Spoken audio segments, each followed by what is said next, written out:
Great. Well, hey, excited to be here. Glenn, Jack, it's good to see you guys again. I'm excited about today's conversation. Uh, we're going to talk about modern steel erectors today. What's it take to be a modern erector in a modern world?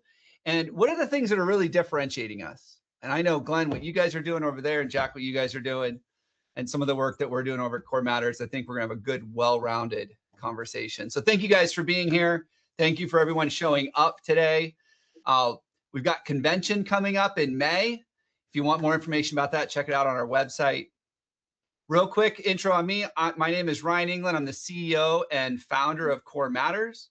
We help companies fix their people problems. Turns out there's some people problems in the construction industry where you can't get enough people or you can't keep your people, can't even motivate them. That's what we're doing over at Core Matters. So I'm really excited about today's conversation. Glenn, go ahead and introduce yourself. Hey, Glen Pisani. I'm the division manager at Mass Building and Bridge out of Norfolk, Massachusetts. I'm also on the board of directors for SEAA. I'm the vice president of industry, and I'm on the strategic planning committee as the chair. I've been in the industry for about 35 years, and I'm very excited to talk about this because it's the future of where we're going. Absolutely. Thank you, Glenn. Jack? Yep. So my name's Jack Nix. I'm with Shelby Erectors. I am the chief operations officer. Been in the industry for 35 years myself. Started in 1985, right out of high school. I work side by side with my wife Jennifer, who's the president of our company. I'm currently serving as the president for the Steel Erector Association of America. Yeah, and we focus on bridge construction throughout the southeastern United States. Nice. And we've all known each other for a while now. And so I'm ready to just dig in. Let's bring some real value to the attendees today about what it means to be a modern company in this world, what it really takes to differentiate yourself. When I think about the companies that are really at the top of their game, there's something different about them. There's something different about the way they show up online, the way they show up at the job site, the way their people show up.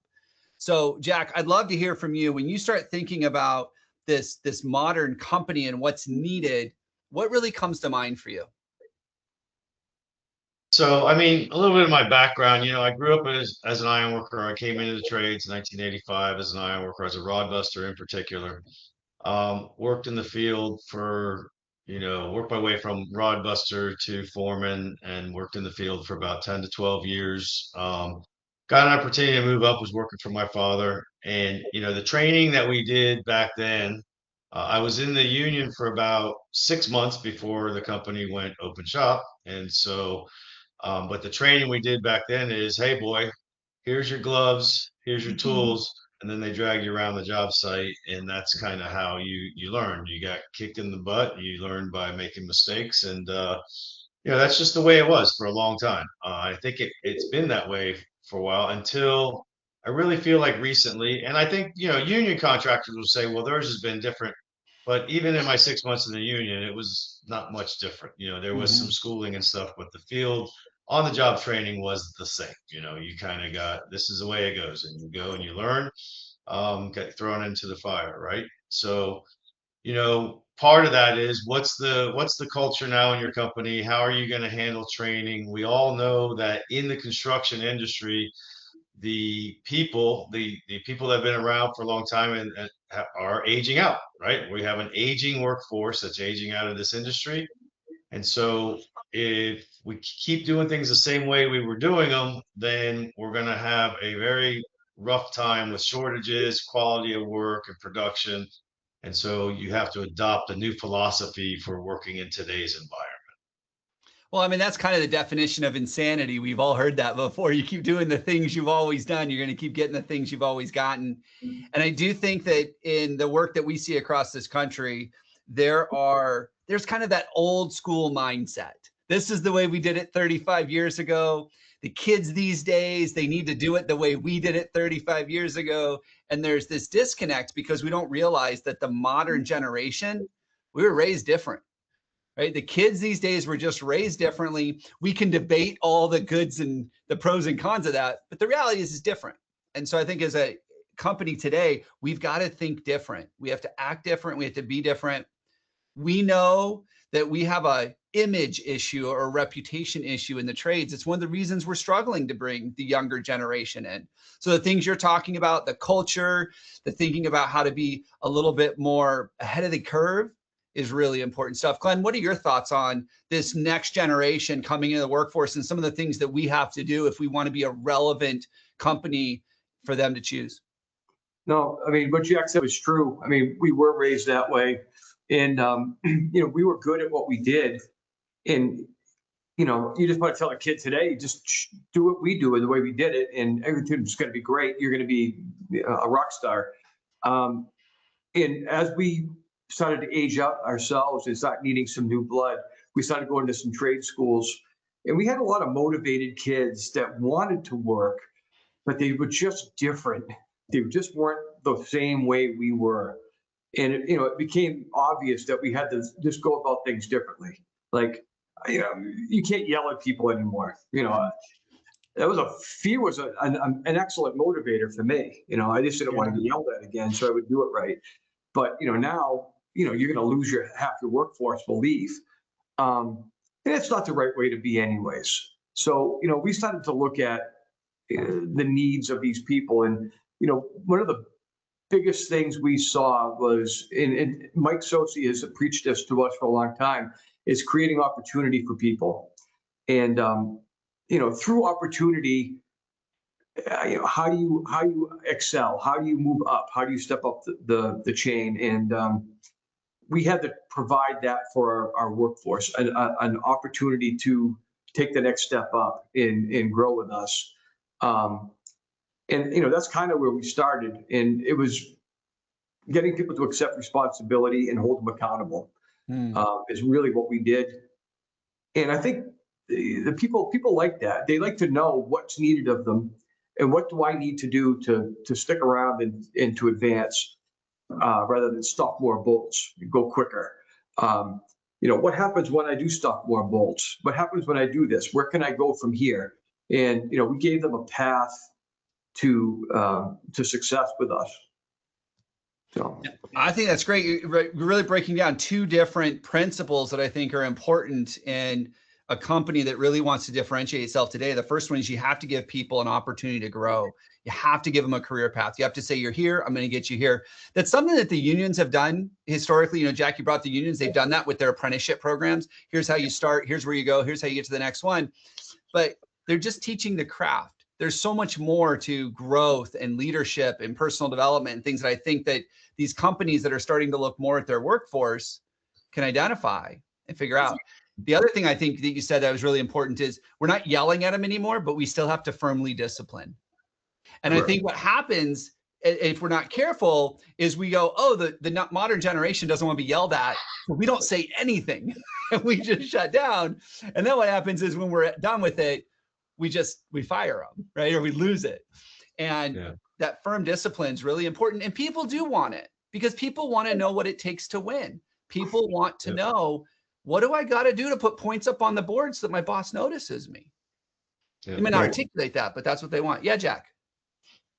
Yeah, I mean, you're right. We don't, it's not like it was so where you are yelling at people, but there is accountability. And so what we've done is we've adopted to this new generation or create policy with accountability. Like, we have a policy on accountability. So there's written accountabilities, which are basically just reminders. Hey, this is the policy. You didn't follow the policy. And, a couple of accountabilities don't mean anything. It's more of a slap on the wrist or that reminder.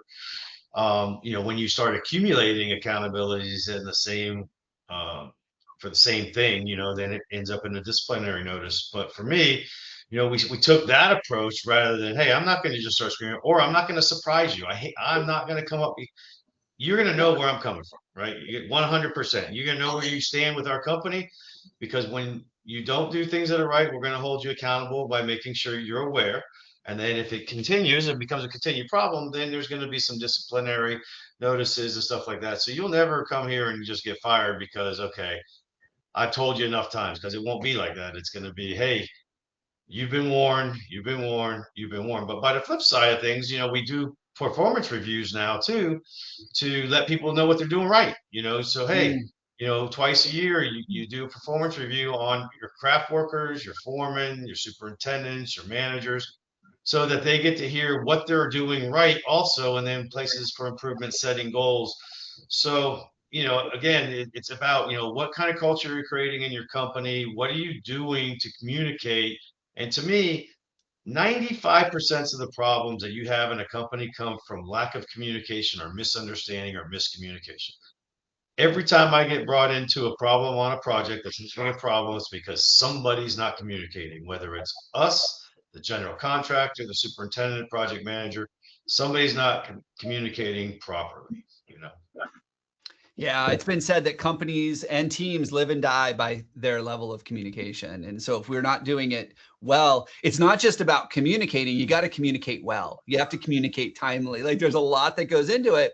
And I've noticed that one of the things that, especially in the construction industry, is we struggle with is we don't teach people how to communicate.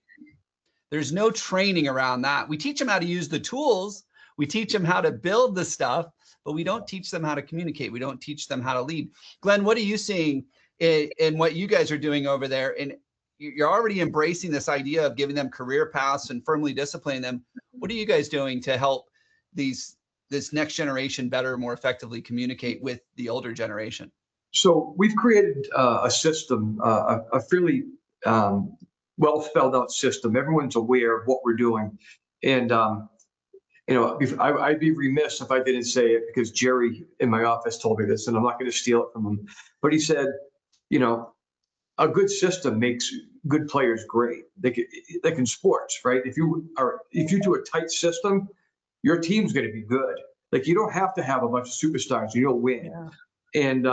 And we've all seen teams with superstars just flail because they don't have a system.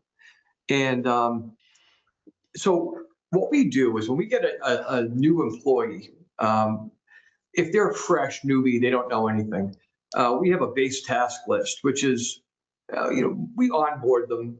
We give them their OSHA videos. We have a training tower that we built. We run through PPE. We run how to do certain things.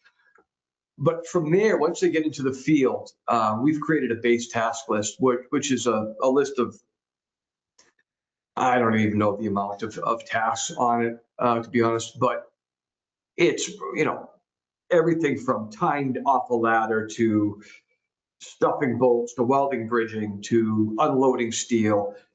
We go through all of these things. And when they're working in the field, the guys are getting trained. And what we've done is we have our foreman in charge of the base task list. And they can see what kids or new employees are doing, or what they haven't checked off. And they'll put them in a situation with an experienced worker, and they'll work and do that task. And when they can be proficient in it, they'll get checked off the base task list. And when they're through with the base task list, they've stepped into it to the next level of being an MAS iron worker. And for the more you do, the more you're able to accomplish off the list. The reward is, you get better pay, you get more benefits, you get more responsibility, you get advancement. And at an early age, you can see that as you do things with our company, that there's a reward for it, whether it be monetary or, you're going to move up in stature, or you're going to be getting accolades or something of that nature. We respect people that are working within our system. Yeah. Now, I think it's great that you mentioned that you've got these systems that you've built, these processes, these checklists, so that people know what to expect of them. Jack, I know you guys have done a lot of that over at Shelby Erectors in the form system that you built and the checklist to make sure everybody is doing it your way, not going rogue. What has been one of the benefits that you've seen from doing that? Consistency. You get more consistency. People are doing things the same way. We try to make it to where, this is the Shelby way. This is the way we do things here. This is the way we approach things. This is the way we build them. And so, and we encourage people with that. And, we're open to ideas because I'm always looking, me, I'm always looking for, is there another way? Is there a better way? But by the same token, we want to have our standard tried and true. This is the way we want it done. This is the way we want to deal with conflict with the contractor. This is the way we want to build things, So, yeah, we just got some more consistency. And then what we did too is, we outlined our pay scales where, before it was interesting.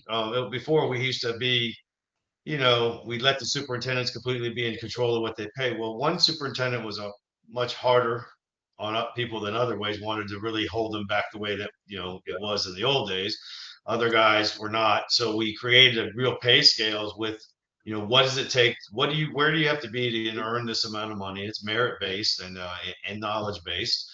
And so it's really helped us too, to be consistent with our employees company wide so that they look and say, hey, why is Jose making more than me? And, we've been here the same amount of time, and we can sit down and say, well, here's where it is. Here's the scales. This is what you need to do to get to that next pay level or to get to that next promotion. Do you want to be a lead person? Do you want to be a foreman? Do you aspire? Everybody wants to be a superintendent, but there's only so many superintendent roles, right? But, we can take people, we can train them from labor to iron worker to lead person to foreman, and they can move up in those banners, to general foreman. General foreman, in my mind, is a foreman that can run multiple projects at the same time, multiple crews. Yeah. No, Ryan, that's great. sorry, I just wanted to go on that too. Yeah. Everyone's entering into a new arena. So I was talking about the younger employees, but to Jack's point, offering opportunity for those other people entering into the next level. Like you talk about everyone wants to be a superintendent, but how are your communication skills? Are you offering, we need to prepare those people as well. I guess training never ends. Even at the top level, right? You can still learn. There's no one's reached a summit yet. Yeah.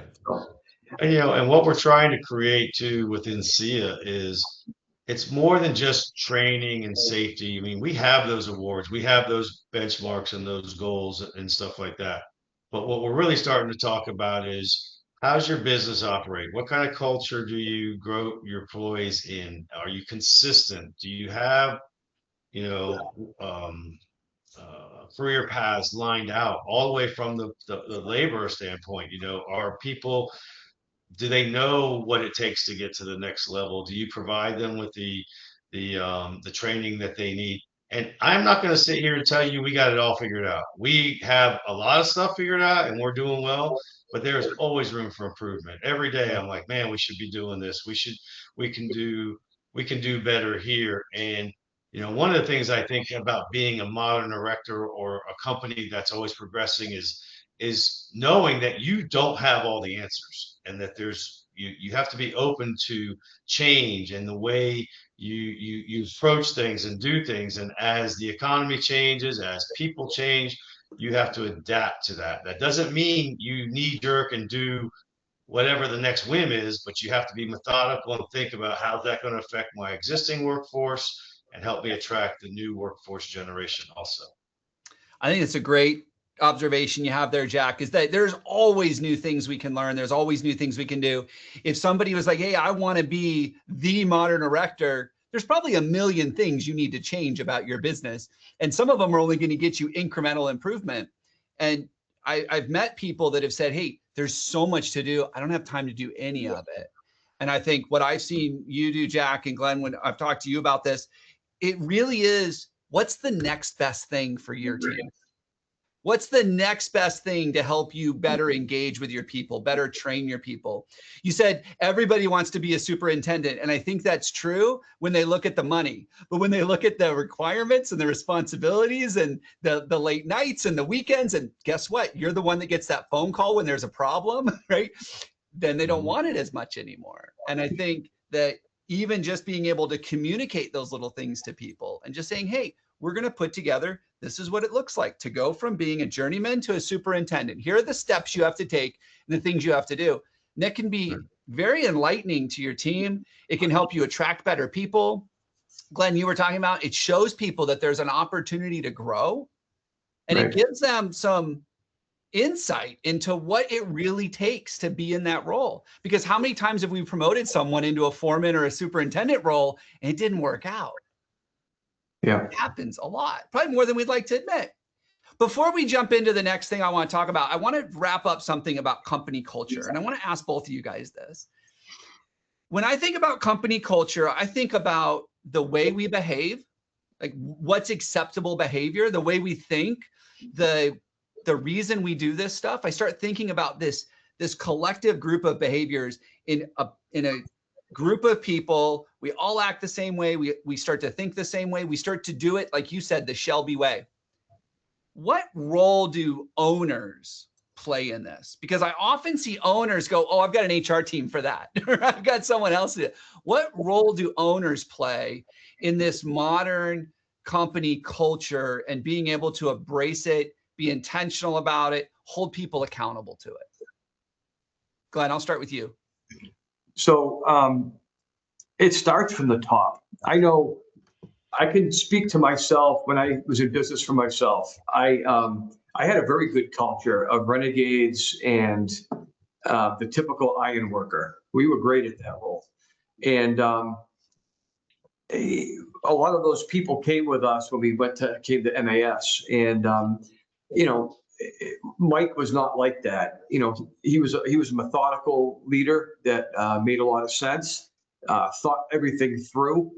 And it just didn't jive. And, he was trying to push, I would say, the modern erector on us a little bit way back then, 15 years ago. And it just was square pegs around holes because it went against everything we wanted to do as pirates, iron workers, right? Just renegades. And, it took time for it to catch. And we weeded out some of the high-end talent, and we started to replace it with people that came into the fold. And Mike always took that approach that, I would rather get it done right. I would rather do things right and get the job done. If it's going to cost us money, it's what it's going to do. We're going to do things right. And he would implement things. He was very fair, even keeled. He was he's just an even keeled owner that gives praise. You can see him on job sites, puts other people first. He'll always take the hit for the company and say it was my fault. And that goes a long way too, because when someone screws something up, they know it was their fault. And when someone's stepping in front and saying, I'll take care of that, that goes somewhere. It does start from the top. And I do find when you start getting managers to buy in, it permeates down, because there's nothing worse than having that one. You could have a crew of 5 guys that are just wanting to learn with one foreman with a bad attitude, and you just ruined 6 people. You ruined 5 people. So it does start from the top. People are rewarded from the top, and and people are disciplined from the top too. If you're not working out, you got to be able to pull someone out of the game and say you're just not good here. So everything starts from the top as an owner. It makes total sense. And I'm sure some of us have seen this. I know when you're really small and the owner's involved and the owner's on the job site and the owner knows every single person in the company, it seems a lot easier. And then as we grow and we don't know everybody as owners, all of a sudden it gets harder. And we start hiring people and we're like, that guy doesn't fit here. Why'd we ever hire him?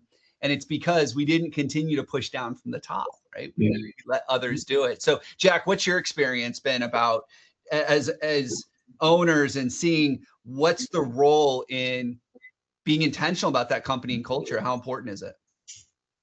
Yeah, so to Glenn's point, it does start at the top. The top, the owners and the top managers have to really nail down what are you about? What's the culture that you're going to be with? And it can't be just words on a wall. It can't be just catchphrases and slogans and things like that. It's got to be the things that you are going to hire and fire and live by and hold your whole company accountable. I learned that from Ryan. So when we started identifying what our core values were, he said, there's going to be some people that work with you and probably have worked with you for a long time in key positions that aren't going to necessarily align with. Are you willing to make the hard decisions when it comes to these people?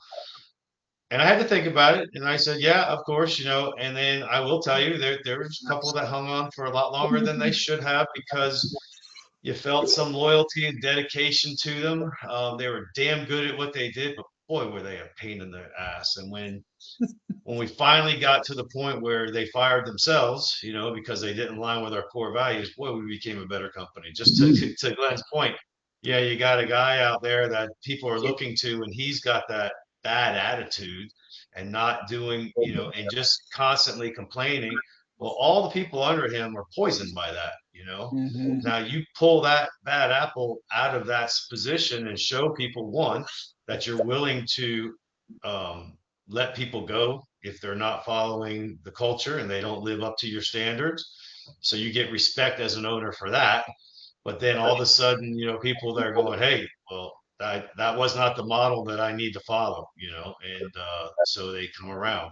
We yeah, you have to live it. And the ownership can't just, like I said, talk about it. They gotta live it. You got to be the representation. You got to bring it up all the time. We always talk about any messaging that I always put, I always tagline what core value that represents. So I think it's important for people to understand that this is important to you and that this is what you're going to do.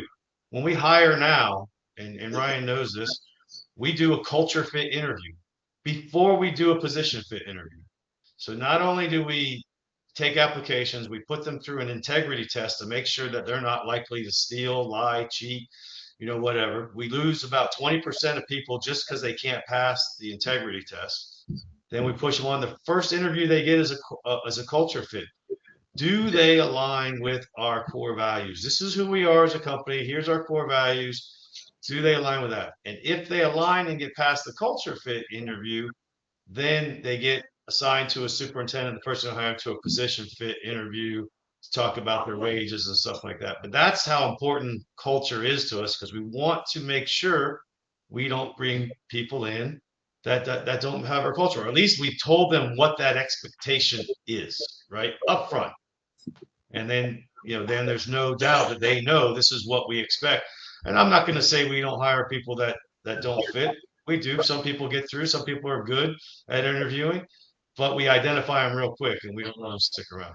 So. Yeah, because the impact of letting them stick around now that you've been able to define what it is that means you don't fit here and it doesn't work. And so, Jack, thank you for sharing that. When I look I got one more thing. You know what makes you proud is when you get a termination notice from a foreman and it says doesn't meet our core values. It doesn't, yeah, it Would means you you're pushing it down. No. Why? He doesn't meet our core values. And that is the best compliment you can get as a company owner. Go, man, that's filtered down. They get it. They understand where we're coming from. So, and I think it's important too to realize that these values, you talked about core values. The way I look at that, for anybody that doesn't know, core values, it is a set of rules or behaviors that are required to fit in here. You must not only think, but act in a certain way in order to fit. I tell people, you probably all heard the metaphor, your business is like a bus and you got to get the right people in the right seats on the bus.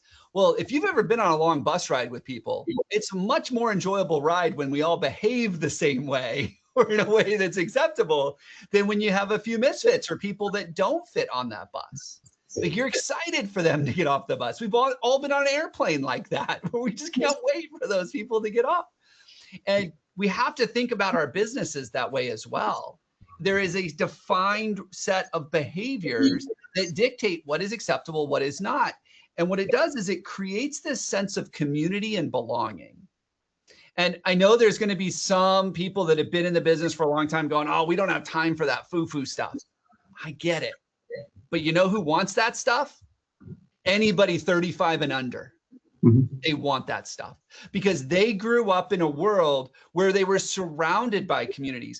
Yes, it might have been a virtual community, but they grew up in a world where you determined the size of your community by how many friends you had on Facebook or how many likes or subscriptions you got or whatever that was.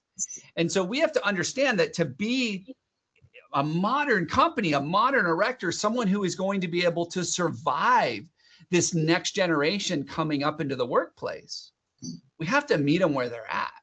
We can't continue to fight and say, well, that's not the way we did it when I got into the business. These kids these days, we can't do that anymore. We have to say, how do we create this sense of community, sense of belonging? How do we align them to a defined set of value system? How do we get ownership and leadership involved so that they're pushing it down and they're holding people accountable to it? Because if we're not going to do that, we're going to just continue to do the construction work, and someone is going to be able to figure out how to build a better, stronger, more efficient team than we are because they're aligning to those things. Ryan, one thing. Go ahead. So, you know, what we do, one of the things we do, and it just, what you just said reminded me of it. We have a Thursday foreman meeting. So everyone Zooms in, everyone has a tablet. They all call in and talk to the group. All the foremen talk about their jobs. One, Mike's on it, all leadership's on it. And it gives, if nothing else, it gives everyone an understanding of how much control you have of your job, because they're all out there doing their thing. And in the beginning, it was a bunch of iron workers that were kind of like, this is kind of awkward. No one wants to talk in front of people. You had a lot of old veteran guys that were like, you know, what do I say? What do I do? And that was, I don't even know when we started, 5 years ago. If you listen to that now and you listen to the guys talk, it's almost like they're relaxed now. Like it's almost as if this is the way to do it. They're comfortable. The pressure is off of them with a good system and these things. We take the pressure off so they can just do what what they're supposed to do. They don't need to assume anyone else's problems or responsibilities. They have their job to do and they're reporting on it. And you know what will happen now is, you know, one of those guys will step out and we'll let an up and coming person speak for the job, a trainee, the next foreman. And you know, I just think about, we used to hire from a bar room, right? You want a bunch of iron workers, go to a bar room, pick the toughest guys, and then those are your guys. You know, and so what you said, you know, we have to meet them where they're coming from. And these types of things, social media and being out there and talking to people, it's really worked well for us. And it's created, not to sound corny, but it's the truth. It's like a family. And when the system is working good, the guys realize they get paid better when the system works good. They get bonused out when the system works good. You know, when everyone's safe, things are going. Like, we're getting extra stuff. We're getting promotions. We're getting new jobs. The more we can show we can handle with more people, we can get more work. Because, you know, we're not going to, you know, run chaotic and get a bunch of work that we can't handle. So everyone's bought into that. People fire themselves now, like Jack said. You know what, too, Jack? It's kind of funny listening to you. We've been talking about modern erector for a while, but to sit on this side and listen to you talk about your company, there's so many similarities. Because I know Mike loves that stuff. We'll put things out there to the guys, and you'll get these responses like, you know, this guy doesn't belong here anymore. You know, get him out of here. He's got nothing to do with our core values. He's not one of us. And it's like, you know, that's his baby. And that's it. That's from the top. That's down from a connector to Mike to the owner of MAS. And when you have that going, that means Mike doesn't deal with that connector, but that means his project managers are, and his foremen have, in his office, you know, his ops managers and all the guys doing the things, the message is going straight through, which is a sign of pride to take for an owner, because it means it's working. So. Yeah. Jack, anything to add on that? Yeah, it's where you're at, what your mindset is, and yeah, we just talked about that. So I think it's really, really strong, that every company that has that culture. These modern companies are going to have that culture. One of the things I was going to mention is, Brian, you said you hear people in the industry, and this is not popular. I'm not a popular person when I start talking about this, but complaining about nobody wants to work. You can't hire anybody. They all suck. These young people can't do anything. And then I stand up and go, I don't feel that way.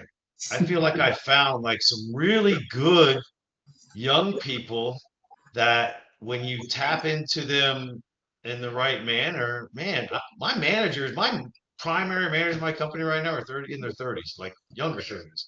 And I'm excited about that because they have awesome attitudes. They don't have the same experience that we had in the field. They can't. They're not old enough. But I also remember being in my 30s and getting my opportunity to work in the office from my dad's company, right? And you know, I'm not having that same experience. I think if you attract them, if you set the expectations and you listen and listen, they don't run. It's not the tail wagging the dog, but we tell them what we expect. But I'm not as down on this generation as other people are. I think this generation's got some really strong people in there. And if we onboard them correctly and we show them respect and we give them some of the things they want, a little more, and I can't even believe these words are going to come out of my mouth, work-life balance, but if you really start understanding what does that mean, they can still be an iron worker and you can still do this in that manner. And I'm excited about those opportunities. It seems like when we have open positions to fill, yeah, we don't fill them in 2 days, but shit, our hiring process is 5 days, so that's how different we are. You come to the office to put an application, you're not getting hired that day. We got to go through some processes, right? Yeah. So, but yeah, I'm not as down on the younger generation. I think they're out there. I encourage people to look at athletes, look for athletes, look for people that understand team and stuff like that. Mm-hmm. And I think if you really give them a shot, I think you'll be pleasantly surprised. Well, I think one of the things that's important about the younger generation as we start to talk about them is that they do think differently than we do. They grew up in a world where the world changes faster than they can imagine. And no offense to the industry, but the construction industry is not known for being full of early adopters and fast changers. Like, it's a slow to adopt industry with new technology, new systems, those kinds of things. Jack, you and I have talked about some of the software platforms that are available to engage your workforce. It's not a popular thing for the people that are running and making these decisions, these companies, but that's what the younger generation wants. They want a way to connect with their coworkers when they're at home. They do want to be able to, on the weekends, be able to show them pictures of what they're up to and connect with them, because that's the world they grew up in. And so as we start seeing more companies, and this isn't just construction, we see other industries that are slow to adopt this too. But as we see them going, hey, well, how can we give them the tools? How can we equip them with the things so that they can still stay connected to their community? Maybe if they're not even on the same job site. I mean, how often do two people become friends and then, hey, you got to go to new job sites and they don't work on the same crews anymore? How do we keep them connected? Because that's what they're expecting. That's that sense of belonging and community that's so important. And when we do these things, we solve our turnover issue. Like, Jack, you and I were just talking about this yesterday. Like, turnover is not even a word you guys use anymore, because people, once they're there and they've aligned, they stay. And how many people are listening to this right now going, oh, I want that? Yeah. Yeah, you want to be that place, part of being what we're describing as is a place, place where people want to work, where they want to be here. They may not want to work because, who wants to work every day? I would love to be retired right now too, but you have to work, you have to earn a living, and you might as well enjoy or be happy with where you're working, knowing that you're going to be treated fairly, And that means as much to anybody as the work you've got to do. This is the trade you chose. This is what you chose to do. So let's be the best we can. That's one of our core values better because we can. Why? Because we can be, because we can invest in ourselves. That's, I can put all the stuff out there for you, but if you're unwilling to invest in yourself, then you probably don't fit our culture because you're not willing to progress, right? You're not willing to invest in your own future. Yeah. So, Ryan, about that too, we always hear people saying, oh, the guy will leave for a 50-cent raise to the guy across the street. And that's what culture will prevent. Oh, yeah. You're not going to leave. I mean, it's a no-brainer. A couple bucks here, like you're getting taken care of like you never will. And that's why people will leave, because I guess the iron worker, to some degree, in certain areas and certain companies, has turned into just a commodity that's how they're treated. They're just treated like another donkey. And hey, all the power to you. Maybe I'd leave too for a couple extra bucks if someone's not going to give a crap about my future or my well-being. That's why you do have that turnover. When you put the time in, people they can see it, but it has to be genuine. No one wants to buy snake oil, right? Nothing worse than buying some load of crap. If Jack has veneers and smiling all the time and shaking everyone's hand, but spends all his time on his boat and the casino, it's just not going to work. Well, and I know one of Jack's core values is give a damn. Well, that goes both ways. Like, we want the people to give a damn, but we have to give a damn about our people. Like, we have to care about those things. And so when we start looking at those behaviors, it's not just rules for them. Like, I have to submit to those rules too. And to your point about someone leaving for $1 more an hour, people will tell you, every study shows that looking for work sucks. Nobody likes to switch jobs. Nobody likes to go work for another company they've never worked for before, because heck, it might be worse than the one I'm at. Nobody wants to do this. Nobody is going to put themselves through that kind of level of uncertainty, that level of stress, the going home to the missus and saying, hey, I quit my job today. Are you excited for me? She's not excited. Nobody's going to do that for $1 an hour. They're going to do it because they feel that where they're at is toxic. They're going to do it because they can't stand to work for that person. They can't stand the backstabbing and the games and the politics and the getting yelled at, because that's not what they signed up for. And when you can solve those things and you can really focus on that level of engagement and that turnover, I mean, that can transform your business in ways you can't even imagine, so that you can do the things like you talked about, Glenn, where you're able to scale the business and be able to bid jobs that you can actually staff and get the work done on time. Like, how often do we run in that space where we go, hey, I'm going to bid this job. I don't know how I'm going to staff it. I don't know how I'm going to get guys there, but I'm going to bid it anyways. Yeah. You don't have to live in that world of uncertainty anymore. Yeah. Glenn, I want to ask you a question. Confidence that you can fill those roles, because you can attract people to come work for your company. There are people that want to come work for good companies. They do. Bottom line. Once you get them there, then they want to stay. So that's how you do this, right? And I think a lot of that. Construction has ups and downs, ebbs and flows in every company. I remember, at one point I was wanting to be bigger, right? I don't do that anymore. Now it's quality versus quantity. Like, I don't price against my competition. I put a price out there to do the job, knowing that that's the money I need to do the job to our standards, right? And that's it. We do less work, but we make more money. Does that make sense? And we're not nearly as stressed as we used to be. Well, and that was part of the vision that you had built all that time ago, was we wanted to be the premier, the elite, the best. We didn't want to be known for being low bidder. Yeah. We wanted to be known because we deliver quality and we do what we say we're going to do. And we got the best people in the industry. And here you are years later, and you've done it. Yeah. But let me ask this question. I want to hear from both you guys on this. Glenn, I want to start with you first. So we're talking a lot about culture and opportunity and training and being able to help these guys, personally and meeting them where they're at. When the hell do we have time to get any work done? Like, help me reconcile. When are we actually building stuff? Because it sounds like all we're doing right now is all these things. And I know that's not true, but I want you to share. What are you guys doing over there to help balance that, so that we're not spending too much time on this, but it's a nice balance? We're talking about a lot right now, and it's happening every day, every minute. But you talk about a system. I mean, we track all of our productions, right? When we do everything in the field, we have all of our foremen have been given a budget. They know what it's going to take to get everything done. At the end of the day, they should be very achievable numbers. But we're out there doing our training. We have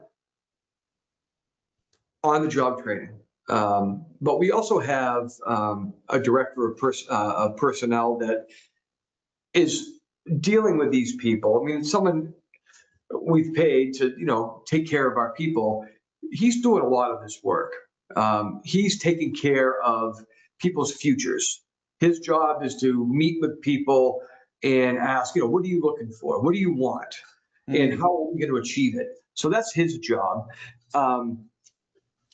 When it comes to productivity in the field, we do a very good job of tracking our numbers to see how we're doing.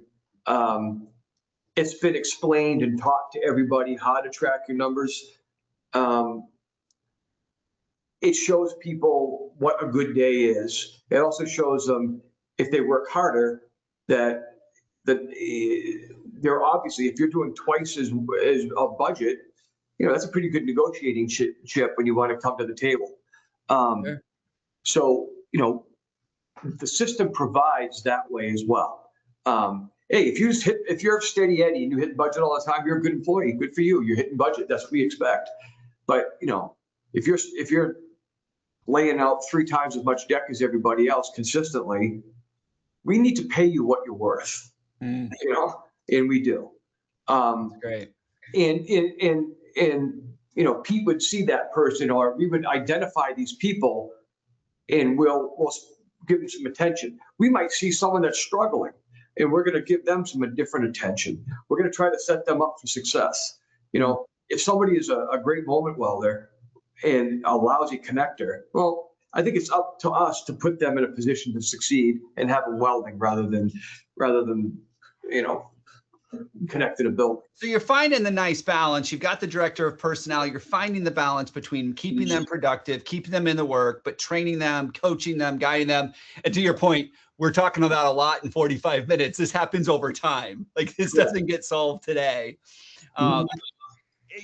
Jack, I want to turn it over to you in just a second to comment on that. I've got a couple last questions, but for those of you that are still online, if you have any questions for us, make sure to put those questions in and we will make sure to get them answered for you as quickly as possible. Jack, how do you balance that? How do you balance I've got to train them, I've got to coach them, but we still got work to do. We still got bridges to build. Yeah, we do. And, I would say probably 10 years ago, 8, 9 years ago, when I met you, Ryan, I was running most everything. I had some people, superintendents and stuff, but I was working 70, 80 hours a week and had my hands in every aspect of the company. I've learned over the time to delegate, which has helped us become this modern erector, to put people in position. And then, my job now is to make sure, Jen and I, to make sure that we promote the culture of the company, that we guide the ship, we steer the ship, but we put people. I have an operations manager, okay, that the superintendents report to, and then the foreman report to those guys. So those guys' responsibilities are more on the production side. Mine in our management team is to monitor that, and make sure that we are hitting our goals. And just like Glenn said, all of our foremen get a budget, and it's an hour's budget. Hey, here's your man hours. This is what it takes by item, so that we can do it. And we hold them accountable to that. The superintendents do. And when we troubleshoot where we're not hitting our goals. So yeah, and now, I'll tell you this, I'm proud of this. I work 40 hours a week and I feel like I'm stealing, because I don't have my hands in all the pots, and I get reports. And again, can we be better? Yeah, we can be better. We can be better, but it's been an 8-year, 9-year process of learning how to delegate and manage than to try to do it, from a central hub, being that one person where everybody comes to. Now, I can focus on the important things, the growth of the company, the direction of the company, the bids that go out. I don't even do the estimating anymore. I used to do all the estimating. My son now does the estimating, and we do a bid review. So before bids go out, we look at it. But he owns. We're doing a good job with that. So it's been for me becoming a modern director has been learning how to run a business as a business owner and not being an iron worker that came out of the field and just through tenacity and being tough and not willing to quit made a successful business, because that's pretty much how it ran for the first 25 years, Yeah. Yeah. So it's one of those deals where you have to then learn how to become a business owner. And, like I said, I don't know everybody's name anymore. I don't, and some of me, part of me says, well, that kind of sucks. But the other part of me says, but that's not my role anymore. Yeah. So, I get that. That's kind of where we're at. So, Ryan, when I first came to MAS, I always did everything. I was that guy. So when you asked that question, if you asked me that 15 years ago, I'd say I have no idea how everything we just talked about, how I could do any of it. When am I ever going to work? When am I going to do any? And I used to say, well, I could do that better than that person. I could do that better than that person. I could do that better. And the hardest thing was when Mike pulled me out of everything and said, you just got to do your job. And I'm like, I was pissed. Like, what do you mean? I'm like, do my job? Really? That's what I'm going to do, huh? Just my job? What's that? And he's like, you got to let other people do their job to grow. You can help, you can give some advice, but you got to let them do their job. And it's a hard thing to do. It's a hard thing to do when you've done it all, or you've done things a certain way, just like the modern director. You've done things a certain way for such a long time. It's all you know. Yeah. But I know this. I've watched it firsthand. I've watched guys that have done things a certain way, put the uncomfortable bit in their mouth a little bit of a system. And now they're just so happy because they don't have to worry. They just have to do their job, and other people have to do their job. Now, here's the deal. There's always someone higher than somebody else. So if someone's not doing their job and you're not getting what you need from them, there's always someone to go to make some change. Sure. And that's the accountability end of it too. Yeah. One of the things I see when we talk about doing our job is I talk to people all the time and they go, well, I'm not sure what my job is. I was hired to do this. Now I do this. I'm not sure if I'm doing this. And I think one of the things that's important in being a modern erector is that you've got very clear job descriptions. People know what's expected of them. They know how you're putting points up on the board. We talked about earlier, keeping score. They know how to do those things because you've done the heavy work. You've put it in place. You've communicated with them. And they know now. And that's important. That's the communication piece. Often we're like, oh, he's an iron worker. He knows what I expect. Does he? Or does he find out what you expect because he gets yelled at for not doing what you expected? So I used to tell Ryan when I first met him, how do you know a good iron worker? You know when you see him, And well, that sucks. And there's some truth in that. There's some truth in that. But then, how do you define that, Jack? I said, well, hell, I don't know. I'll tell you when I get out on the job, I see him. And we figured it out. Hey, Nick's got a quick question for us. I'm going to go ahead and answer this one real quick. And if you guys have anything to chime in before I get to our last question of the time, I can't believe we're almost out of time. Nick asked, how does succession planning play into being a modern erector? And my personal response, my take on that is succession planning is important if that aligns with the vision the owner has. If the owner has a vision of creating a legacy business or keeping the business alive and bringing new people up, succession planning is really important. One of the things that we see happening a lot in the construction space is the consolidation of companies right now. And if that's your vision, is to be acquired by someone, I don't know that succession planning is something I would put a lot of effort into. But I got to tell you what, life happens, people leave, things happen, health issues happen. You still have to have some kind of plan in play. Maybe not a full succession plan, but you have something in play so that someone can step in and pinch hit until you find someone else. Jack, Glenn, do you have any thoughts on that? I'll take the first stab of this. So we're a family business. It's my wife and I, my son, and my son-in-law who work for us. And so you would think, oh, that's simple, except for the fact that, you know, our retirement is this business. You know, it's not something you can just give to your children because they're your children, you know. So, you know, we started our succession plan 9 years ago when I met Ryan, started talking about it and started putting pieces of plate. That all that delegation was all that part of that. So, you know, there's two avenues there. Can we work out a deal with our family members and the people, key people in our business to be able to take the business over and do that, and or maybe an ESOP. But so we have a couple of options on the table that we're exploring, but they both go hand in hand, because even an ESOP would be with the management team that we have in place, right? So it's just now financially, how does that work? What can we do?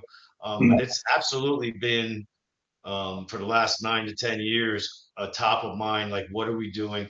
You know, I told Ryan, I have to get everything out of my head. It can't be based on my knowledge. We have to put all the pieces of play so that somebody else can do this, meaning my management team, without me being actively involved. And we have come a long ways.